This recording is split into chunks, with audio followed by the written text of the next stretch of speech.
તો વાત કરી સુરતની, તો સુરતના કતારગામના ધારાસભ્ય વિનોદ મોરડિયાએ જે મુખ્યમંત્રીને પત્ર લખ્યો છે, જેમાં 40% કે તેથી વધુ વિકલાંગતા ધરાવતા તથા બૌદ્ધિક રીતે અસમર્થ લોકોને માનસિક રેશન ફાળવવા બાબતે રજૂઆત કરવામાં આવી.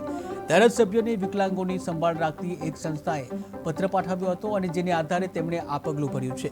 અગાઉ પણ વિનોદ મોરડિયાએ ગરીબોને મળતા રાશનના વિતરણમાં ગરબડની ફરિયાદ કરી હતી તથા દરેક દુકાને અનાજના જથ્થાની વિગત દર્શાવતું બોર્ડ લગાવવા માંગ કરી હતી. ત્યારે હવે તેઓ ખાસ કરીને વિકલાંગોના હકમાં અનાજ જે અવાજ ઉઠાવી રહ્યા છે અને હાલ તો આ અવાજ ઉઠાવતા તેઓ ચર્ચામાં છે. મુખ્યમંત્રીને પત્ર લખ્યો છે, શું કારણ, કઈ રજૂઆત?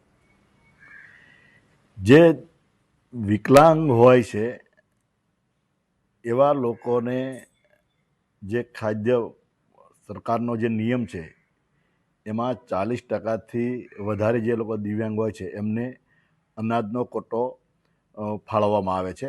જે કાર્ડ ભલે APL હોય કે BPL હોય, તો એવી જ રીતે જે પ્રકારે માનસિક દિવ્યાંગ જે લોકો છે, જે બાળકો છે કે જે યુવાનો છે, એમના પણ મળવો જોઈએ આ અનાજ પુરવઠો.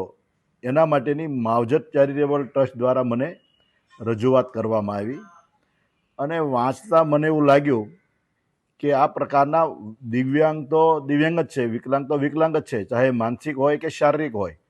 તો શારીરિક જે દિવ્યાંગ છે એવા લોકોને જે મળે છે પુરવઠો, એ જ પ્રકારે માનસિક દિવ્યાંગ જે લોકો છે એ લોકોને પણ મળવો પડે એવું મારું પણ માનવું છે. એટલા માટે માનનીય મુખ્યમંત્રીશ્રીને અને મુખ્યમંત્રીશ્રી